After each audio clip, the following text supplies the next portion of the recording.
Today on Local Color, the art of Tiffany at Brooks, a cool event at the Dixon with the ominous title, Art on Fire, and a popular local band celebrates a huge milestone. This is a production of WKNO Memphis. Production funding for this program is made possible in part by the WKNO Production Fund, the WKNO Endowment Fund, and by viewers like you. Thank you.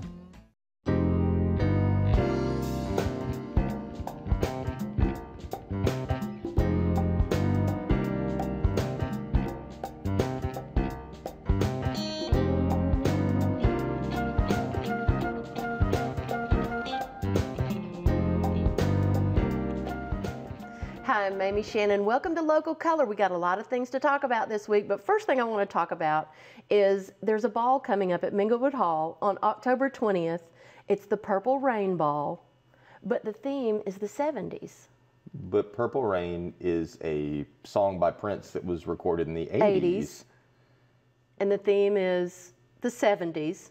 So who do you think put this ball together? I'm going to guess kids born in the 90s. Exactly. Yeah. But you know what? I'm going to go because I think it sounds like a lot of fun. You should. I'm going to go and I'm going to represent the 70s. You should do that. I'm going to do that. I will dress up like royalty from the 1700s.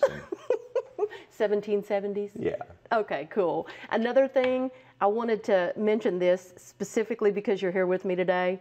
There's a car show coming up in Brownsville at their public library. It's called Tennessee Trash Car Show. And you wanted to mention this because I'm here? Exactly. Yeah. Because you did one of my favorite songs, Oh, that commercial. from the commercial, yeah. Tennessee Trash, messing up the highways. Tennessee Trash, junking up the byways. And what was it about blowing down the...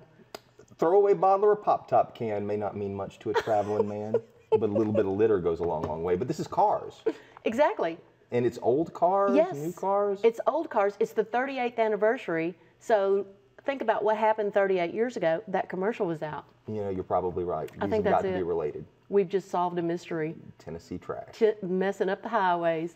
Coming up next, Chris is going to chat with Gene Elliott and Kel Christie about New Moon Theater's new play. But first, I don't want you to miss some upcoming events like the Memphis Public Library book sale. That is coming up on the 26th and 27th. How cool is that?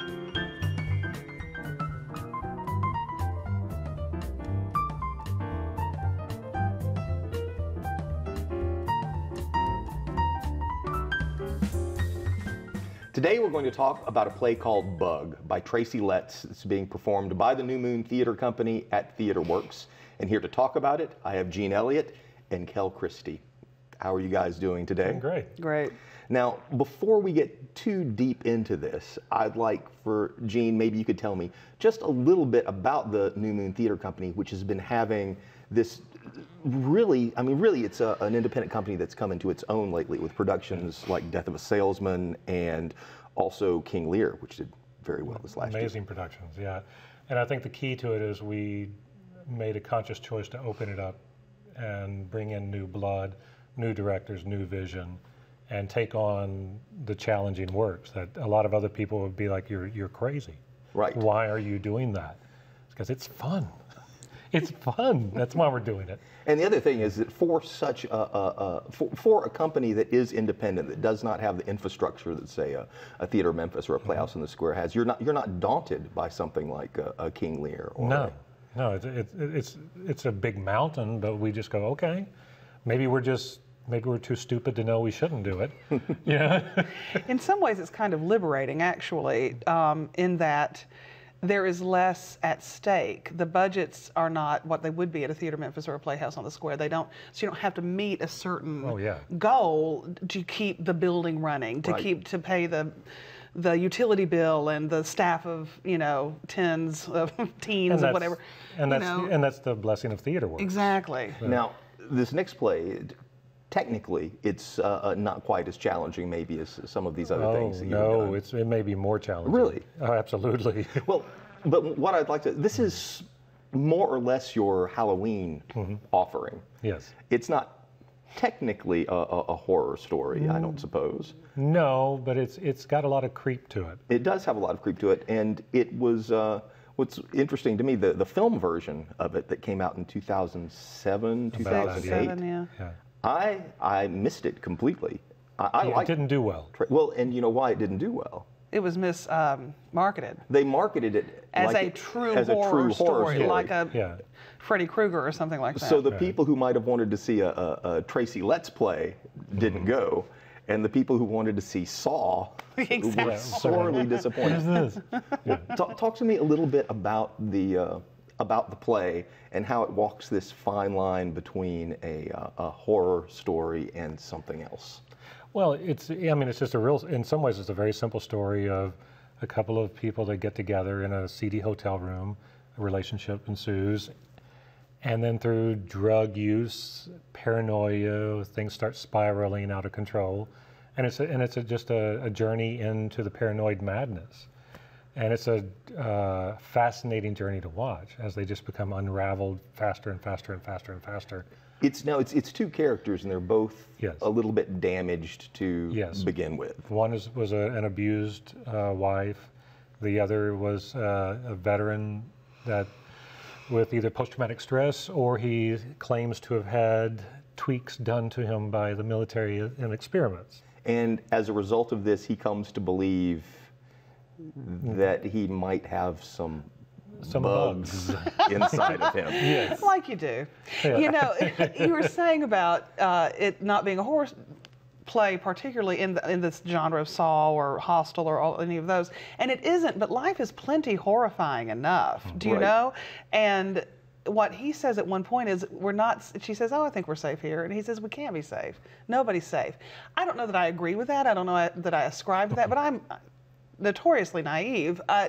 You know, the idea that people can listen to anything you say at any time. You know, tabs can be put on the way we communicate, and you know, what if all of that what if it was true? What if it was true? What if the craziest, crackpottest theories were actually true? Turn out It's to be horrifying. true. And the play leaves you just enough room to where you Exactly. don't know Absolutely. if it's really the result of their augmented It's a realities or if knife's it's really edge. true. It's a really knife's edge that you have to dance with it. And this is Tracy Letts, the author of August Osage County, that did so very well at Playhouse on the Square not very long ago. So it's an author that people are interested in. It's hard to get that many people excited about something that's not a musical. It was a really astonishing thing to see happen at Playhouse, and I hope that we wind up seeing something similar in this smaller venue. Do you have any sense? Do people know this show? Are they excited about it? People don't really know the show. They know Tracy Letts and they know Osage County. That is true. I think the population at large, you know, might not, but certainly I just had lunch with two prominent members of the theater community, Barclay Roberts and Jerry Chipman, who both saw it in New York. Right. A lot of people, and they are not the only two, there are many people who are certainly entrenched members of the community who absolutely do know it. We got to wrap this up. It's been really good having you here today, Kel Christie, Gene Elliott with Bug at TheaterWorks, the New Moon Theater Company. Very glad to have them. I also, before we go, want to say a word or two about Hurt Village at the Hattie Lou Theater. This is the Memphis premiere of one of our own. Katori Hall, who is a local who's had her work produced on Broadway, The Mountaintop, and also Hurt Village off Broadway. This is the first time one of her shows has been done here. It is a play that Memphians will immediately recognize as their own, and if you get a chance to get out and see it, you really should do it.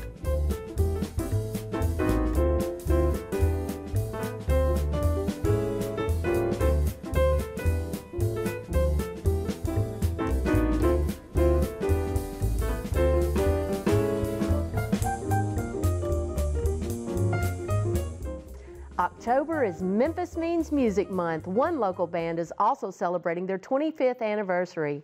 Pat Mitchell-Worley sits down with Free World bass guitarist Richard Cushing. So, Richard, it is wonderful to sit here with you today and talk a little bit about your band, Free World. And being that I know you very well, there are a lot of people who probably are going, Free World, what's Free World? So can you explain, just very simply, for the person who doesn't know about Free World, what the band, what your sound is? Well, first off, thank you for having me, Pat. I really appreciate it. And we do go back a long ways, and Yes. it's great. Free World has been around for 25 years now. We started in '87. And what we do is still kind of a mystery, even to us. We've never really tried to be genre specific. We've never really tried to paint ourselves into a corner as to what we do. We play soul and R&B and funk and jazz and rock and roll and reggae and a little bit of everything. Our records sometimes reflect some of that as well. I think in general, most people would sort of categorize us as a jam band, although we don't tend to really stretch out as far as some of the other bands in that genre may. And we also have a tendency to, we're serious about songwriting. I mean, we're from Memphis, you know, and we can't help but be infused with all the great soul and R&B and rock and roll, and all the music that's come out of this town has influenced us since the very beginning. So we definitely have a very strong Memphis sound. We have horns, so you can't help but sound like a Memphis band if you're from Memphis and you have a big horn section. Of course, our primary horn player is Dr. Herman Green. Yay! Herman's 82. He's been playing on Beale Street since 1945. He's toured the world. He's played Carnegie Hall. He played with Coltrane and Miles and Lionel Hampton. Was B.B. King's very first saxophone player in '47. You know, he and I founded the band with Willie Waldman back in '87, and he's been the stalwart with me since the very beginning. So how many members have been in the band over the years? How many? Because it's like it's crazy, the rotating door that you have. People come back. People, you know. It's kind of amazing because I have kept a list, and you had to play an entire gig and get paid, or do something on a record, not just sit in and play a couple songs. You had to play, you know, an entire gig, and the list is hundreds of people long. Wow. It's ridiculous. Now, as far as like people actually were in the band longer than 3 or 4 months at a time, that's probably somewhere around 100. You know, and mostly horn guys. They tend to. I think about every 3 years, every horn player in town shifts one band to the left. You know, and they all kind of. And they all go move Right. to the right, go. So over the years, you know, you guys received a note on Beale Street, and this past weekend, and I know that's a big deal for you. Especially since you guys have been on Beale Street for so many years, to actually have a note on the side of Isaac Hayes and Big Star and B.B. King. I mean, tell me how that feels. I can't really even completely express to you the importance, the gravity, the gratitude that we feel. I mean, you know, I've walked up and down Beale Street like you have thousands of times. You know, you look down the street and it's Isaac Hayes, it's David Porter, it's Booker T and the MGs, it's Elvis Presley, it's Sam Phillips, it's Free World. You know, really. And you know, we've earned it. We've entertained hundreds of thousands of people on that street over 25 years. We played every stage on that street, and we take our responsibility for representing Memphis very seriously. You know, we play there. It's a combination every gig we play of our fans and tourists.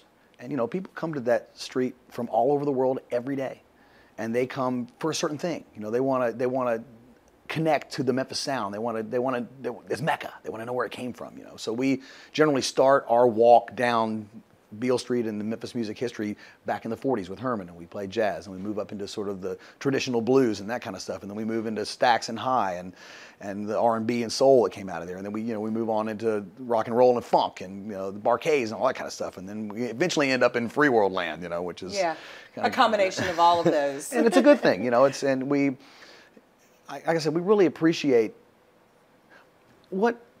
that as an honor, and getting, you know, to have your name engraved in a hunk of metal, and then a hunk of metal embedded in a rock that people are going to walk over and by and around for the next 1,000 years, you know? Yeah. I mean, my grandkids, my great-grandkids, and not just mine, the band, that note, most of the notes on the street are individuals. They're people. Well, this note is a community note. It's not just the guys in the band today. It's the guys that have been in the band from 2000, the guys in the band 87, and not just the people in the band, but all our families that have supported us all these years, and all of our fans who appreciate and love us, and all the people that work in all the clubs and have hired us and taken care of us all these years. It's every molecule of brass in that note belongs to somebody different, you know, and that's a beautiful thing, I think. Well, you know, October is Memphis Means Music Month. I have to mention that. And you guys are sort of the quintessential music band. You're the experience of Memphis music, just because you roll in everything that is great about Memphis music into just one succinct experience. And so I congratulate you guys. This is fabulous. Your latest CD and DVD, I love it. You put them together and it gives you this, this picture of Beale Street. And the DVD was done by Jonathan Picard over at Ardent, and the CD. You give everybody, you know, just a piece of Memphis music history. And that's a pretty fabulous thing. So thanks, Richard, for joining us here on Local Color. The pleasure was mine. Thank you, Pat.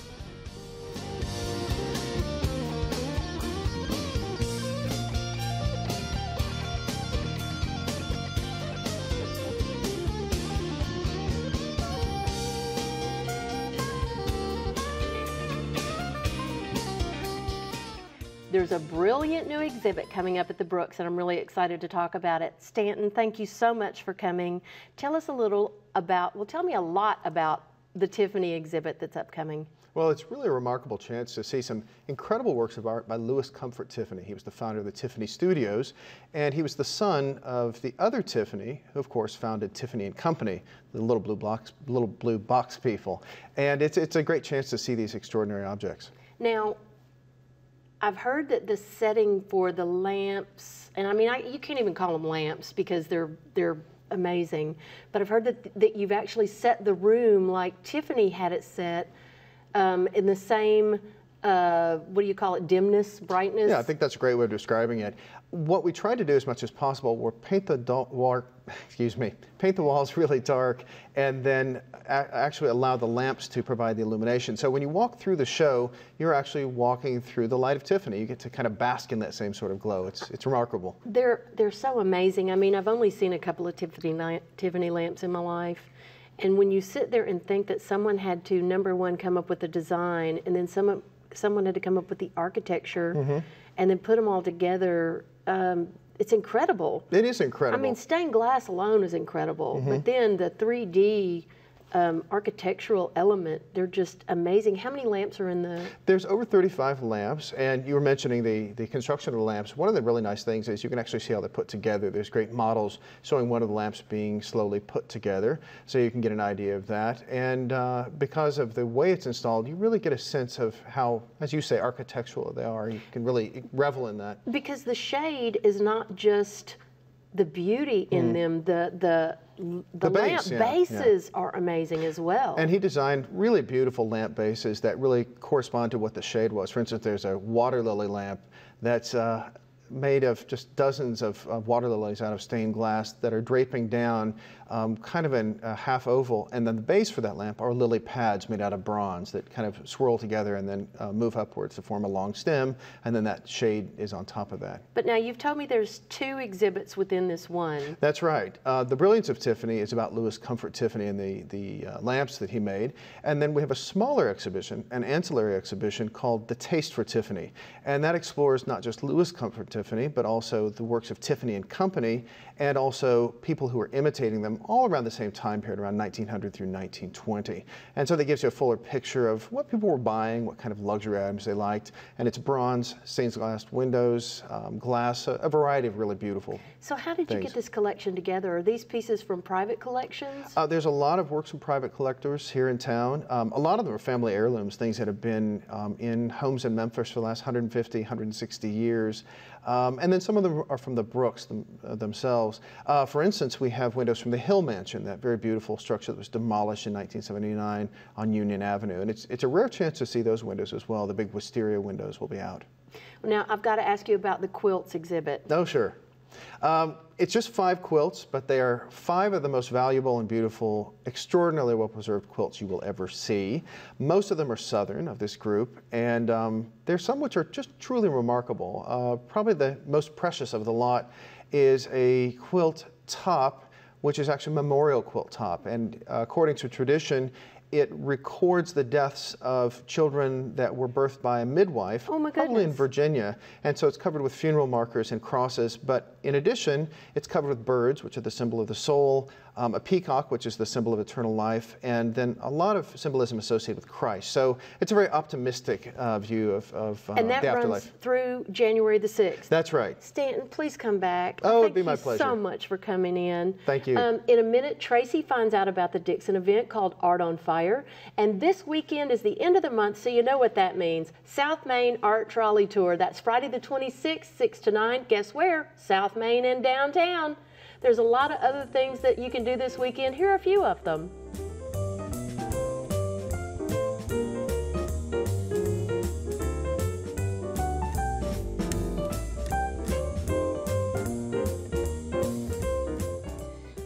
have an exciting event coming up here in the city of Memphis. It's the 3rd annual Art on Fire, and it's going to be at the Dixon Gallery and Gardens on October 27th at 7 p.m. And I'm so excited about this event. I'm lining up my babysitter already, and I'm going to drag my husband to it because it's food and it's bands, but it's also celebrating art. And I have with me today my good friend Margarita from the Dixon. So tell me about Art on Fire. Well, Art on Fire is a really exciting night at the Dixon. Like you said, it's our 3rd year, and it's basically a night of art, music, fun, and fire.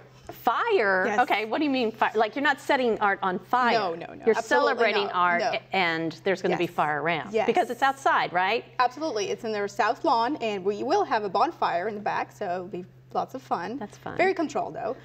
Fire dancers will be around. Oh, that's so fun. And lots of other amenities. We're going to have musicians. We're going to have artists doing live demos. It's going to be really Like interesting. the metalsmiths are coming from the Metal Museum. And then you have Eli Gold. Eli Gold is going to do a live demo. What does he It's do? really interesting. He works with metal and how do I say this? Sparks. He makes the metal spark and creates fire with it. Oh, wow. Well, that sounds really fun. It is, yeah. Okay, so what kind of food is going to be at this event?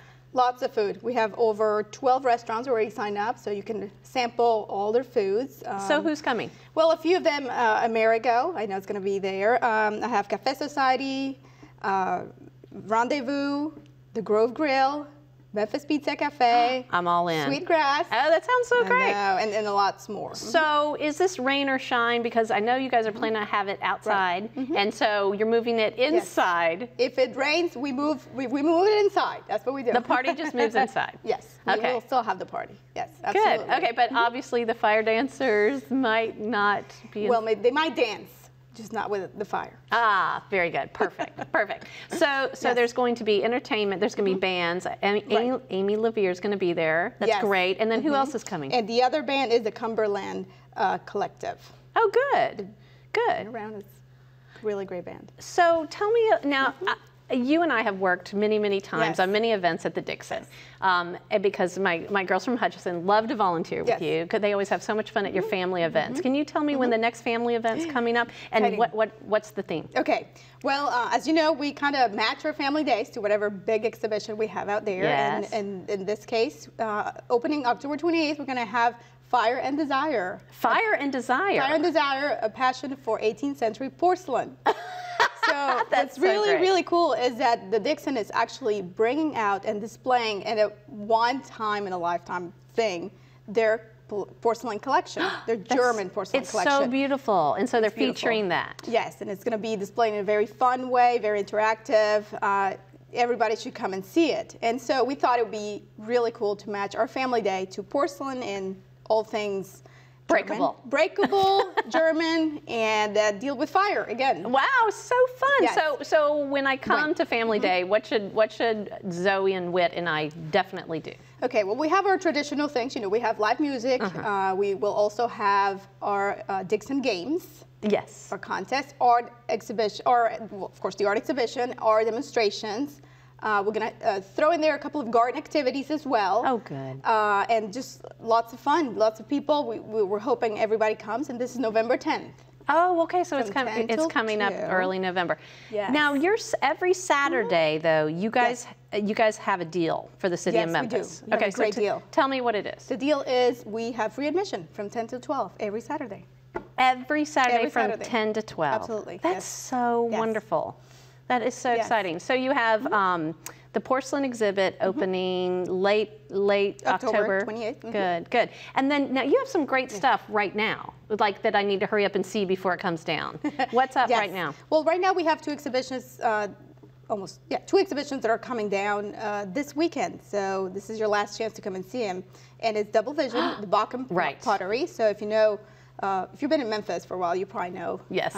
Brandon Dale, Bockham, the best potters in town. And They we are. have a beautiful exhibition of their work, and it's chronological, and you get to see, all the nuances and everything that's gone through the years and what they're doing at this point. And They're just so sweet, something you can't miss. I know, I want to see it all together Yes. in one place. Oh, thank you so much you're for welcome. coming and telling me about all this. Thank you. Now I have my Saturdays planned. Great. Thank you so much. All of our Memphis area museums have something to offer. There are some current exhibits that you might want to see that we're going to show you right now.